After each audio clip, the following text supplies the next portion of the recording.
ആരെക്കുറിച്ചാണ് ഈ പറയുന്നത്? അങ്ങയുടെ പരിശുദ്ധൻ ജീർണിക്കാൻ അനുവദിക്കയില്ല. ആരാണ് ഈ പരിശുദ്ധൻ? ഈശോ.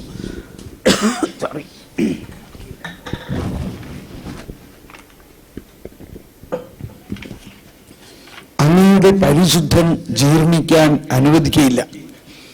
അതുകൊണ്ടാണ് ഈശോ തന്നെ എപ്പോഴും പറയാറുള്ളത്, 3-ാം ദിവസം ഞാൻ ഉയർത്തെഴുന്നേക്കും എന്ന് പറഞ്ഞാൽ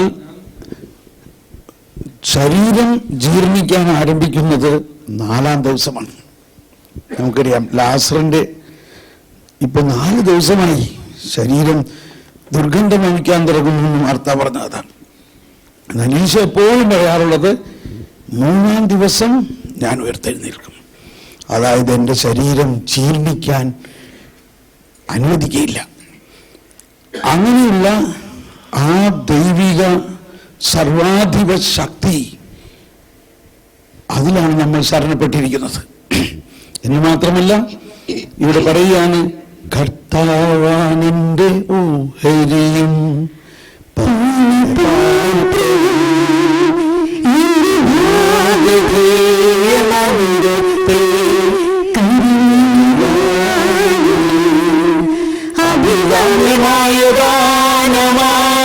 എനിക്ക്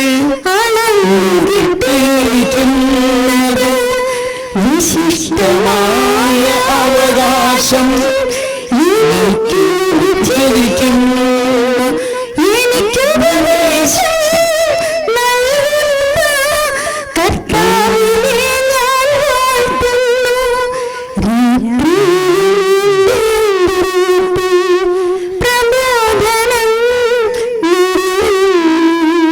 രാത്രിയിലും ജ്ഞാനം പകരുന്നു. മനസ്സിലായോ? രാത്രിയിലും നമ്മുടെ അന്തരംഗങ്ങളിൽ പ്രബോധനം, ദൈവത്തിന്റെ ജ്ഞാനം. പക്ഷെ ഇവിടെ പറയുന്ന 2 പ്രധാന ആശയത്തെ നമ്മൾ ഉൾക്കൊള്ളണം. ഒന്ന്, നമ്മൾക്ക് അവകാശം അളന്നു കിട്ടിയിരിക്കുന്നു. ഇപ്പൊ നമ്മുടെ അപ്പന് 10 ഏക്കർ സ്ഥലമുണ്ട്, നമ്മൾ 10 മക്കളുണ്ട്. അപ്പൊ നമുക്ക് എത്ര ഏക്കർ കിട്ടും? എത്ര ഏക്കർ കിട്ടും? അവിടെ ആരോ 10 ഏക്കർ എന്ന് പറഞ്ഞിട്ടല്ലോ. 10 ഏക്കർ എന്ന് പറഞ്ഞു കേട്ടാൽ അദ്ദേഹം ജ്ഞാനിയാണെന്ന് അർത്ഥം. പക്ഷെ ഇവിടെ പറഞ്ഞതെല്ലാം ഇപ്പോൾ 1 ഏക്കർ എന്നാണ്, ഇല്ലേ? അതാണ് നമ്മുടെ മാനുഷികമായ ഭൗതികമായ ഒരു അവകാശം. ഒരു ഭൗതിക തലത്തിൽ ചിന്തിക്കുമ്പോൾ നമ്മുടെ അപ്പന് 10 ഏക്കർ സ്ഥലമുണ്ട്, നമ്മൾ 10 മക്കളുണ്ടെങ്കിൽ നമുക്ക് 1 ഏക്കർ, നമുക്ക് അത് അളന്ന് കിട്ടും.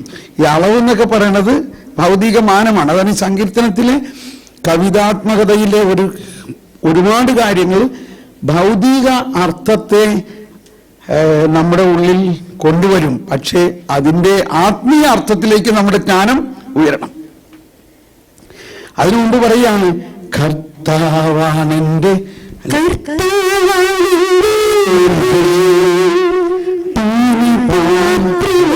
കർത്താവാണെന്റെ ഓഹരി. കർത്താവാണെന്റെ ഓഹരി. ഈ പാനപാത്രം എന്നൊക്കെ പറഞ്ഞാൽ ദൈവമേ വിശദമായി പോകുന്നു, ഞാൻ എവിടെ ചെന്ന് അവസാനിക്കുന്ന ഒരു പിടിയും കിട്ടുന്നില്ല. പാനപാത്രം എന്ന് പറയുമ്പോൾ ഇത് ഇസ്രായേലിലെ ഒരു ചട്ടമാണ്. നമ്മൾ വീട്ടിലൊരു അതിഥി വന്നാൽ, ഇപ്പം നമ്മുടെ വീട്ടിലൊരു അതിഥി വന്നാൽ നമ്മൾ സാധാരണ നമ്മളുടെ പരിചയമുള്ള അയൽവക്കാരൊക്കെ ആണെങ്കിൽ നമ്മൾ സാധാരണ ഗ്ലാസ്സിൽ തന്നെ ചായ കൊടുത്തു വരും, അല്ലേ? ഇത് നമ്മുടെ അതിഥിയാണ്. പക്ഷേ ഒരു വിശിഷ്ടാതിഥി വരുമ്പോൾ വേഗം ആൾമാരിയിൽ നിന്നിട്ട് സ്വർണത്തിൻ്റെ ചെറിയ കുത്തൊക്കെയുള്ള കപ്പൊക്കെ എടുത്ത് കപ്പും സോസർ എടുത്ത് കൊടുക്കുക. എന്താണ്? വിശിഷ്ട അതിഥി വന്നിരിക്കും. അപ്പൊ അതിൽ നിന്നും ഈ അതിഥിയും മനസ്സിലാക്കണം, എന്നെ ഇവർ വളരെയധികം ആതിഥ്യ മര്യാദകളോടെ ഒരു VIP ട്രീറ്റ്മെന്റ് ആണ് തരുന്നതെന്ന് മനസ്സിലാവുന്ന തരത്തിലായിരിക്കും നമ്മൾ കൊടുക്കുന്ന കപ്പും സോസറും വരെ. ഇനി അതിൽ അവരുടെ നാട്ടുനടപ്പനുസരിച്ച് ഒരു 1/4 ഭാഗമാണ് കപ്പ് നിറച്ചിരിക്കുന്നതെങ്കിൽ അതിൻ്റെ അർത്ഥം അതിവിശിഷ്ട അതിഥി അല്ല എന്നാണ്. ഏറ്റവും VIP ഏറ്റവും വലിയ അതിഥിയാണെങ്കിൽ ആ പാനപാത്രം നിറഞ്ഞിരിക്കുകയാണെങ്കിൽ അതിൻ്റെ അർത്ഥം ഇദ്ദേഹം നമ്മുടെ ഏറ്റവും വിശിഷ്ടമായ ഒരു അതിഥിയാണെന്നാണ്.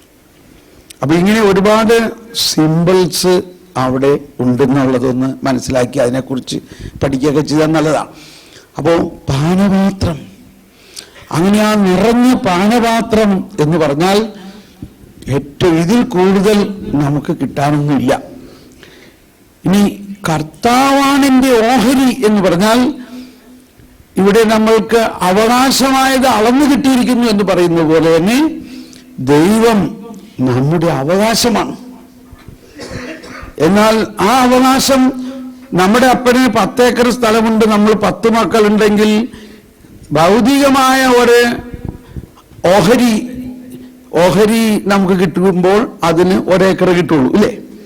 എന്നാൽ നമ്മൾ ഇന്നലെ മുതൽ പറയുന്ന ഒരു ആശയം, ദൈവം അനന്തമാണ്, infinite divided by anything equal to infinite. ഈ തിയറി ഇവിടെ അപ്ലൈ ചെയ്യണം. ആത്മീയമായ എല്ലാത്തിനും ഈ ഭൗതികമതയിൽ നിന്നും വളരെ വ്യത്യാസമാണ്. ദൈവം നമുക്ക് തരുന്നത് ദൈവത്തിന്റെ ഇൻഫിനിറ്റ്, ആ അനന്തതയിൽ നിന്നാണ് നമുക്ക് തരുന്നത്. അങ്ങനെ അനന്തതയിൽ നിന്നാണ് നമുക്ക് തരുന്നതെങ്കിൽ അനന്തമായ ദാനത്തെ ആകുന്ന 10 ഏക്കറിൽ നമുക്ക് അവകാശമായിട്ട് കിട്ടുമ്പോൾ 10 മക്കളുണ്ടെങ്കിൽ ഇപ്പൊ എത്ര ഏക്കർ കിട്ടും? എത്ര കിട്ടും? എന്താരും പറയാത്ത? വിശ്വസിക്കാൻ പറ്റുന്നില്ല. ഇല്ലേ? അനന്തമായ ദാനമാണ് ഈ 10 ഏക്കറെങ്കിൽ നമ്മൾ 10 മക്കളുണ്ടെങ്കിൽ നമുക്ക് എത്ര ഏക്കർ കിട്ടും? 10 ഏക്കറില്ലേ? വളരെ പതുക്കെ പറയണത്, ഒന്ന് ഉറക്കെ പറഞ്ഞ് എത്ര ഏക്കർ കിട്ടും? 10 ഏക്കർ.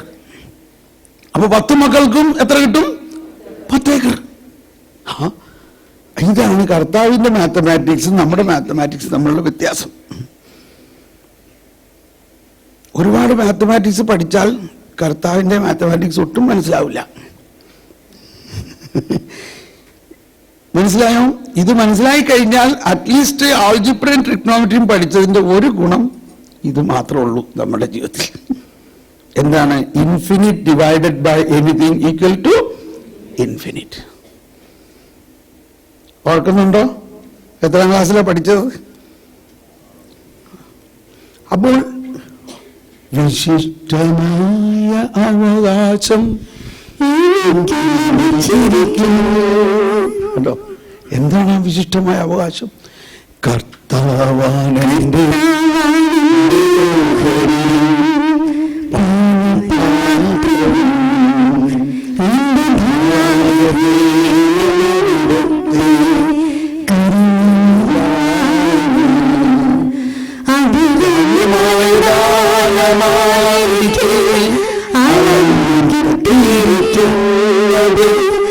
വിശിഷ്ടമായ അവകാശം ലഭിച്ചിരിക്കുന്നു. ഇത് ഈശോ അന്ന് ഇസ്രായേൽക്കാരത് പാടുമ്പോൾ ഈശോയിലൂടെ വരാനിരിക്കുന്ന ദൈവരാജ്യത്തെക്കുറിച്ചുള്ള പ്രവചനഗീതമാണത്. അവിടെ ആ രക്ഷകൻ നമ്മുടെ പാപങ്ങൾ ഏറ്റെടുത്ത് മരിക്കും, എന്നാൽ അവന്റെ ശരീരം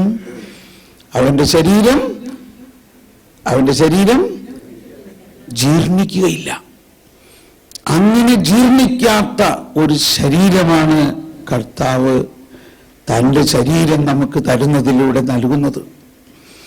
അങ്ങനെ നമ്മുടെ ശരീരത്തിൻ്റെ അനശ്വരതയിലേക്ക്, അതിൽ നിന്നാണ് നമ്മൾ വിശ്വസിക്കേണ്ടത്. ശരീരത്തിന്റെ ഉയർപ്പിൽ നിത്യമായ ജീവിതത്തിൽ ഞാൻ വിശ്വസിക്കുന്നു. നമ്മുടെ ഈ ശരീരം ജീർണിക്കുന്നുവെങ്കിലും ഈ ശരീരമാണ് അന്ത്യദിനത്തിൽ ഉയർത്ത്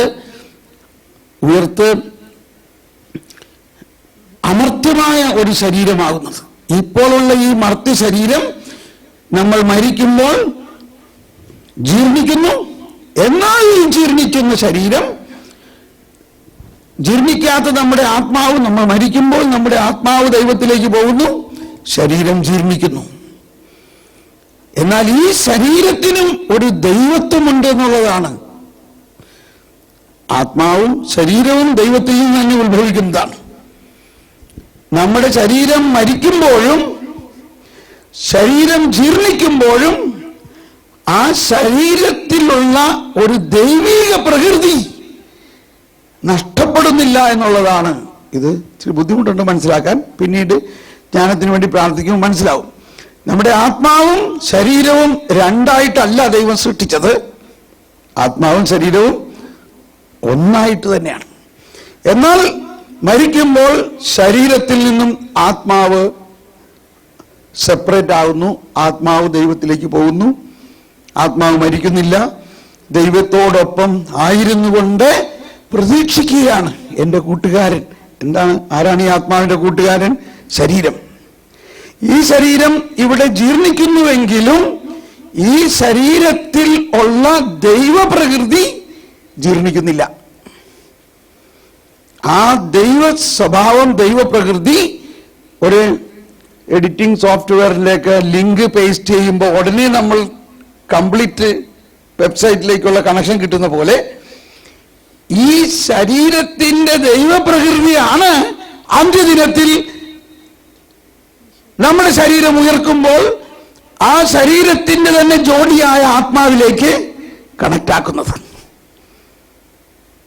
ഒരു കണക്ഷൻ, ഇത് രണ്ടാമത് റീസെറ്റ് ആവണ്ടേ?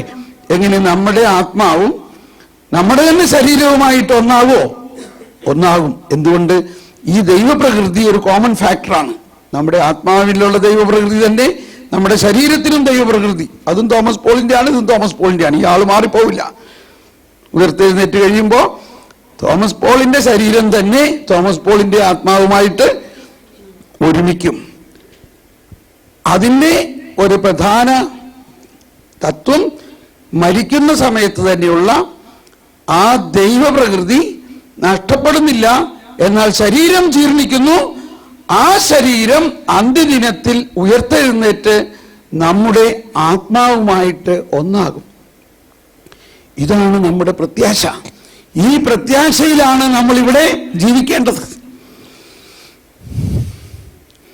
കർത്താവേ, അങ്ങ് സത്യമായി ഞങ്ങളുടെ ശരീരങ്ങളെ ഉയർപ്പിക്കുന്നവനും ആത്മാക്കളെ രക്ഷിക്കുന്നവനും ജീവനെ നിത്യം എന്ന് പറഞ്ഞാൽ ഇത് ഒരിക്കലും അവസാനിക്കുന്നില്ല. നമ്മുടെ ജീവിതം ഒരിക്കലും അവസാനിക്കുന്നില്ല.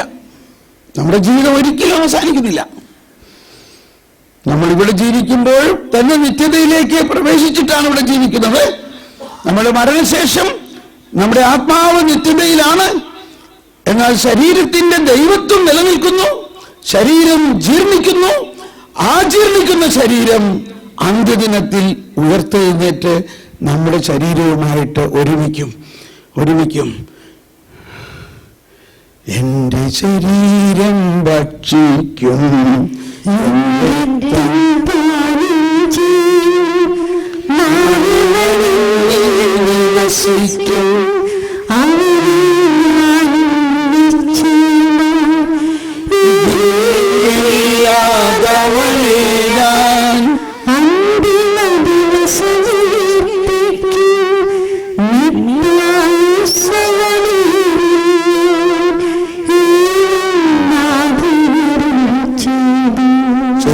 ഉയർപ്പിലും ഇതുമായ ജീവിതത്തിൽ ഞാൻ വിശ്വസിക്കുന്നു എന്ന് പറയുമ്പോൾ ഇവിടെ വെച്ച് തന്നെ ഈ ഉത്ഥാനം നൽകുന്ന കർത്താവ് ഈശോ മിശിഹായെ ആണ് നമ്മൾ വിശുദ്ധ കുർബാനയിൽ സ്വീകരിക്കുന്നു എന്നുകൂടി മനസ്സിലാക്കണം. അതുകൊണ്ടാണ് വിശുദ്ധ കുർബാന സ്വീകരിക്കുന്നതിന് മുമ്പ് നമ്മളിങ്ങനെ പ്രാർത്ഥിക്കുന്നു. കർത്താവ് ഈശോ മിശിഹായുടെ ശരീരം രക്തം ചേരിക്കാൻ നമ്മൾ ക്ഷണിക്കുന്നു. ഇങ്ങനെയല്ലേ പ്രാർത്ഥിക്കണേ? ഇങ്ങനെയാ പ്രാർത്ഥിക്കണേ. എന്ത് മനസ്സിലായി? ഇതൊക്കെയാണ് ഇതിനെ നമ്മൾ ഡിഫൈൻ ചെയ്യണം. എന്താണ് പ്രാർത്ഥിച്ചത്? പ്രാർത്ഥിക്കുന്ന ആൾക്ക് യാതൊരു ഐഡിയ ഇല്ല. സാരമില്ല, ആൾത്താര ബാലകരാണ്. പക്ഷെ കേൾക്കുന്ന ആൾക്കെങ്കിലും ഒരു ഐഡിയ വേണ്ടേ? എന്താ പ്രാർത്ഥിച്ചത്? സ്വർഗരാജ്യത്തിലുള്ള വിശ്വാസം. അപ്പൊ ഈ സ്വർഗരാജ്യത്തിന്റെ പരിസമാപ്തി എന്ന് പറയുന്നതാണ് ഈശോയുടെ വീണ്ടും വരവും. ഈശോ ഉയർത്തെഴുന്നേൽക്കുകയും ഈശോ വീണ്ടും വരുമ്പോൾ നമ്മളെല്ലാവരും ഉയർത്തെഴുന്നേൽക്കുന്ന അവസ്ഥയാണ് സ്വർഗരാജ്യത്തിന്റെ പൂർണ്ണത. ആ സ്വർഗരാജ്യത്തിലുള്ള വിശ്വാസത്തോടെ അന്ന് നമ്മളെ ഉയർപ്പിക്കാൻ വരുന്ന അവൻ തന്നെയാണ് ഇപ്പോൾ നമ്മളെ വിശുദ്ധ കുർബാനയിൽ സ്വീകരിക്കുന്നത്. അതാണ് മാർത്താ മറിയത്തിന്റെ വീട്ടിൽ വെച്ച് ഈശോ പറഞ്ഞത്, I am the resurrection. Martha പറഞ്ഞു, അന്ത്യദിനത്തിൽ ഉയർക്കുമെന്ന് ഞങ്ങൾക്കറിയാം. അപ്പോഴാണ് ഈശോ പറയുന്നത്, അന്ത്യദിനത്തിൽ ഉയർപ്പിക്കുന്നവൻ ഞാനാണ്. ഐ ആം, ഞാനായിരിക്കും എന്നല്ല പറയുന്നത്. See, it is in present tense. I am എന്ന് പറഞ്ഞാൽ ആ അന്ത്യദിനത്തിൽ ഞാൻ വന്ന് ഉയർപ്പിക്കുന്നല്ല പറയണേ. അന്ത്യദിനത്തിൽ ഉയർപ്പിക്കുന്ന ആൾ ഞാൻ ആകുന്നു. ആ ഞാനിപ്പോ നിന്റെ വീട്ടിലുണ്ട്. അതുകൊണ്ട് നിനക്ക് ഇപ്പൊ വേണോ ആ ഉയർപ്പ്? ഞാൻ തരാം. വിശ്വസിക്കുന്നു. ഇതാണ് നമ്മുടെ വിശ്വാസം. അന്ത്യദിനത്തിൽ ഉയർപ്പിക്കുന്ന ആ ഉത്ഥാനം നൽകുന്ന ഈശോ തന്നെയാണ് ഇന്ന് നമ്മുടെ ഉള്ളിൽ. ഇതിനെക്കുറിച്ചാണ് യേശുവിന് 1000 വർഷങ്ങൾക്ക് മുമ്പ് ഈ സങ്കീർത്തകൻ പാടുന്നത്. കർത്താവാണെന്റെ ഓഹരിയും. ഏത് കർത്താവ്? ഉയർത്തെഴുന്നേറ്റ കർത്താവ്, മരിച്ചവരെ ഉയർപ്പിക്കുന്ന കർത്താവ് എൻ്റെ ഓഹരിയാണ്, എനിക്ക് അവകാശമാണത്.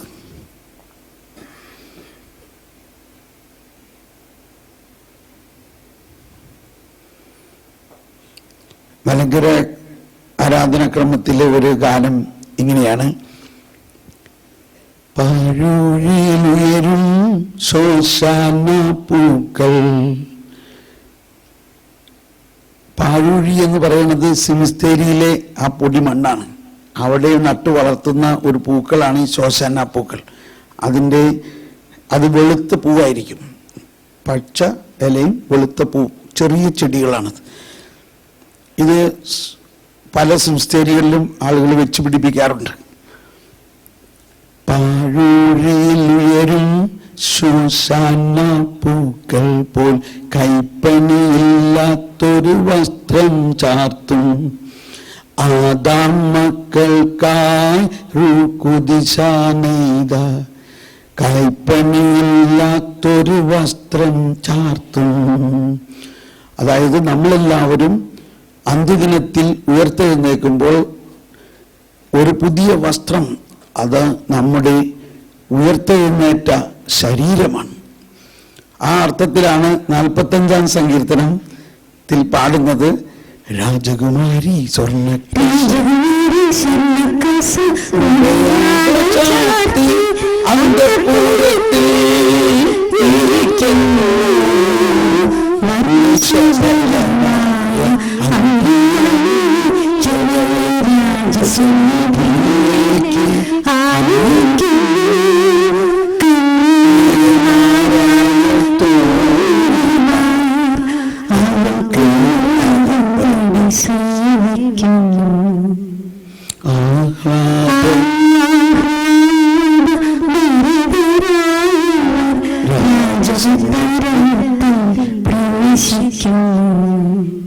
എന്തിനെ കുറിച്ചാണ് ഈ പറയുന്നത്? ആരാണ് ഈ രാജകുമാരി? നമ്മളാകുന്ന സഭ ഉയർത്തെഴുന്നേറ്റ ശരീരത്തോടുകൂടി ആ ഉയർത്തെഴുന്നേറ്റ ശരീരത്തിന്റെ മഹത്വം അണിഞ്ഞിരിക്കുന്ന അവസ്ഥയാണ് സ്വർണ്ണക്കശ ഉടയാട ചാർത്തി എന്ന് പറയുന്നത്. ആ സ്വർണ്ണക്കശ ഉടയാട ചാർത്തി എന്ന് പറയുന്നത് നമ്മളുടെ ശരീരം മഹത്വം അണിഞ്ഞ ഉയർത്തെഴുന്നേറ്റ ശരീരം അണിഞ്ഞിരിക്കുന്ന അവസ്ഥയാണ്. രാജകുമാരി സ്വർണ്ണക്കശ ഉടയാട് ചാർത്തി അന്തഃപുരത്തിൽ ഇരിക്കുന്നു, വർണ്ണസഫലമായ അങ്കിയണിയിച്ചവളെ രാജസന്നിധിയിലേക്ക് ആനയിക്കുന്നു. ഇതിപ്പോൾ തന്നെ നമ്മൾ വിശ്വസിക്കണം.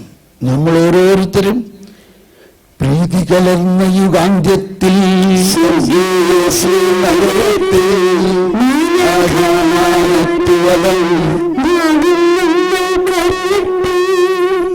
ആരോ ചിന്തിക്കുകയാണ്, ധ്യാനം കഥാപ്രസംഗം പോലെ ആയല്ലോ.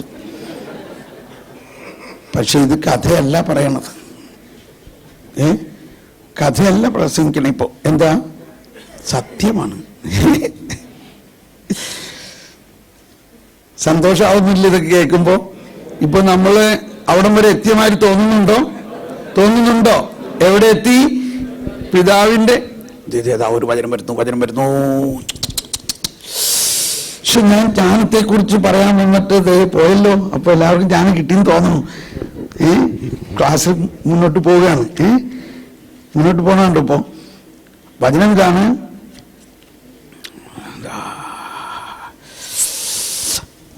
മത്തായി 25:34. മത്തായി 25:34 അന്ത്യവിധിയെ കുറിച്ചുള്ള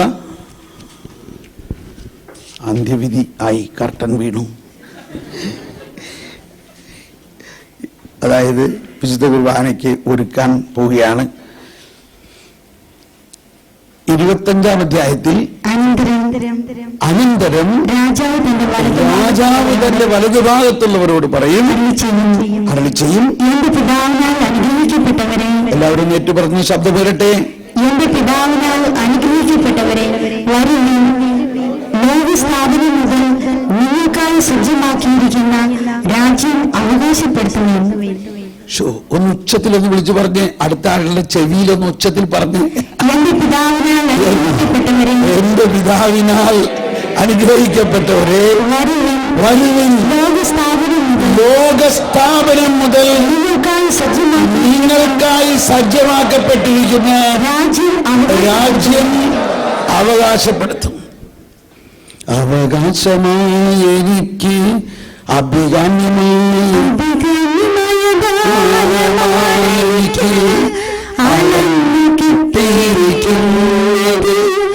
വിശിഷ്ടമായ അവകാശം അന്ത്യദിനത്തിൽ പറയാൻ പോണ ഇതാണ്. നമ്മൾ നോക്കിയിട്ട്, എന്റെ പിതാവിനാൽ അനുഗ്രഹിക്കപ്പെട്ടവരെ നിങ്ങൾ വരുവിൻ. ഇനി അടുത്ത് പറയുന്നത് എന്താ? ഇത് അന്ത്യദിനമാണ്. പക്ഷെ അടുത്ത് ഉടനെ പറയുന്നത് എന്താ? ലോകസ്ഥാപനം. See the connection. ലോകസ്ഥാപനത്തിന് മുമ്പ് തന്നെ നിങ്ങൾക്ക് വേണ്ടി ഒരു സ്ഥലം ഒരുക്കിയിട്ടുണ്ട്. ആരൊരുക്കി? നമ്മളാരെങ്കിലും ആണോ ഒരുക്കിയത്? അതാണ് ഇനിസിയേഷൻ. ഞാൻ പറഞ്ഞില്ലേ, ഇനിസിയേഷൻ ഓഫ് ഗാഡ്.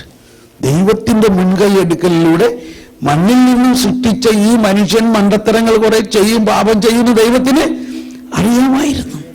ആദത്തിൻ പ്രിയ കാരണമായി മർത്യന് വന്ന കടം വീട്ടാൻ ക്രിസ്തു നമുക്കായി തൻ രക്തം ചിന്തിയൊഴിച്ച ശിക്ഷകളും ആകയാകയാൽ രക്ഷകനാഗമിക്കാൻ ഹേതുവാം പാപമേ ഭാഗ്യപൂർണ്ണ. ഇത് ലത്തീൻ ആരാധനക്രമത്തിൽ ഉയർപ്പ് ഞായറാഴ്ച രാത്രിയുള്ള ആഹ്ലാദ ഗീതമാണ്. സഭയുടെ ഏറ്റവും ആഘോഷകരമായ ഒരു ഫിലോസഫി, തിയോളജിയും ബോധ്യവുമാണ്. ഓക്കെ, നമ്മളിപ്പോ വിശുദ്ധ കുർബാനയ്ക്ക് വേണ്ടി ഒരുങ്ങുമ്പോൾ ഈ ബോധ്യത്തോടെ നമ്മൾ വിശുദ്ധ കുർബാന അർപ്പിക്കുക. നമ്മൾ ഇന്ന് അർപ്പിക്കുന്ന വിശുദ്ധ കുർബാന മനുഷ്യൻ അർപ്പിച്ചതല്ല, ദൈവം മനുഷ്യന് വേണ്ടി അർപ്പിച്ചതാണ്. സജീവ ബലിയാണ്. ഈ ബലിയിലൂടെ ലോകം മുഴുവന്റെയും പാപങ്ങൾക്ക് പരിഹാരം ചെയ്ത് കഴിഞ്ഞിരിക്കുന്നു എന്ന് വിശ്വസിക്കുക. അതോടൊപ്പം സ്വർഗരാജ്യത്തിലുള്ള വിശ്വാസത്തോടെ കർത്താവ് ഈശോ മിശിഹായുടെ ശരീരവും രക്തവും സ്വീകരിക്കാൻ നമ്മളെ ക്ഷണിക്കുന്നു. സ്വർഗരാജ്യത്തിലുള്ള വിശ്വാസത്തോടെ നമുക്ക് വേണ്ടി എല്ലാം ചെയ്ത് കഴിഞ്ഞിരിക്കുന്നു. ലോകസ്ഥാപനത്തിന് മുൻപ് നിങ്ങൾക്ക് വേണ്ടി ഒരുക്കിയിരിക്കുന്ന ആ ദേശം സ്വന്തമാക്കുവിൻ. മൗനമായി അല്പസമയം ധ്യാനിക്കുക. വീണ്ടും നമ്മുടെ ഹൃദയം ദൈവത്തിൻ്റെ ആ മുഴുവൻ ഇൻഫിനിറ്റ് ആയ ദൈവം നമുക്ക് നൽകപ്പെടുകയാണ്.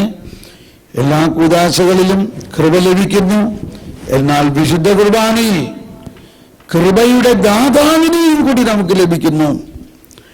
ആ ബോധ്യത്തോടെ നമുക്ക് ഏറ്റവും ആഗ്രഹത്തോടെ ഈ ബലിയിൽ പങ്കുചേരാം. Thank you.